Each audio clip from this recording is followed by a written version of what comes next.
మొన్నటి పుష్ప 2 రిలీజ్ సందర్భంగా జరిగినటువంటి సంఘటనలో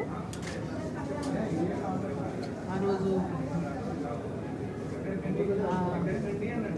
రేవతి మహిళ ఆ రోజు తొక్కిసలాటలో ప్రాణాలు కోల్పోవడం, తర్వాత అదేవిధంగా శ్రీ తేజాని వాళ్ళ కుమారుడు కూడా ఇంజూరీ అవ్వడం, మరి ఇక్కడ కిమ్స్ హాస్పిటల్లో వారికి ట్రీట్మెంట్ అందిస్తూ ఉన్నారు. మరి ఆ ట్రీట్మెంట్ ఇంకా కొంతకాలం కొనసాగుతుంది.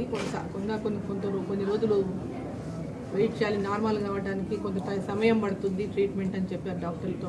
ఆ బాబు ఆ తొక్కిసలాటలో మరి ఇబ్బంది పడటము, మరి అబ్బాయిని మరి ఇక్కడ అడ్మిట్ చేసినటువంటి సందర్భంలో ఆ అబ్బాయికి ఈరోజు కిమ్స్లో ది బెస్ట్ ట్రీట్మెంట్ని కూడా అందజేస్తూ ఉన్నారు కిమ్స్ హాస్పిటల్ వారు. మరి కొంత సమయం తీసుకుంటుంది కానీ మంచిగా అవుతాడు, బాగా అవుతాడు, నార్మల్ అవుతాడని చెప్తున్నారు. అంటే చూస్తున్నాడు, బట్ మాట్లాడటం లేదు. బాబు చూస్తున్నాడు కానీ ఎవరిని గుర్తుపట్టడం కానీ మాట్లాడటం కానీ లేదు. So it may take some time, కొంత టైం పడుతుందని చెప్తున్నారు డాక్టర్లు. సో ఇది దురదృష్టకరమైనటువంటి సంఘటన. ఆ రోజు వీళ్ళు కూడా సంతోషంగా వారి అభిమానులుగా, ఆ హీరో యొక్క అభిమానులుగా సినిమాకి వెళ్ళారు చూడాలనే ఉత్సాహంతో. మరి ఆ రోజు ఆ తొక్కిసలాటలో మరి సంఘటన జరగడం నిజంగా దురదృష్టకరం, బాధాకరం. ఈరోజు తల్లిని కోల్పోయినటువంటి ఇద్దరు చిన్న పిల్లలు, మరి భార్యను కోల్పోయినటువంటి భర్త ఇవాళ ఆ సంఘటనలో తీవ్రంగా నష్టపోవాల్సి వచ్చింది.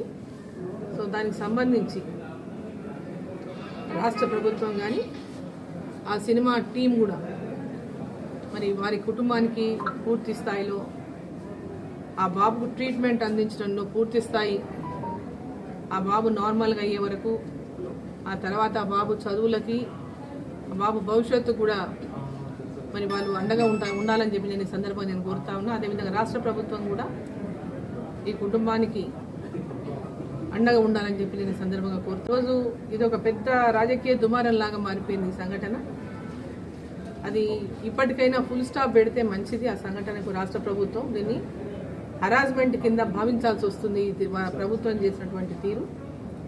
ఈ సంఘటనకు ఇక్కడికి ఫుల్ స్టాప్ పెట్టి ఆ సినిమా సంబంధించిన టీం అంతా, సినిమా హీరో కావచ్చు లేదా ప్రొడ్యూసర్స్ కావచ్చు, ఆ సినిమా టీం అంతా, అదేవిధంగా రాష్ట్ర ప్రభుత్వం కూడా వారికి అండగా నిలవాలని చెప్పి సందర్భంగా నేను కోరుకుంటూ, మరి తప్పకుండా మా తరఫున ఎప్పుడు కూడా వీరికి అండగా ఉంటామని చెప్పి ఈ సందర్భంగా తెలియజేస్తాం.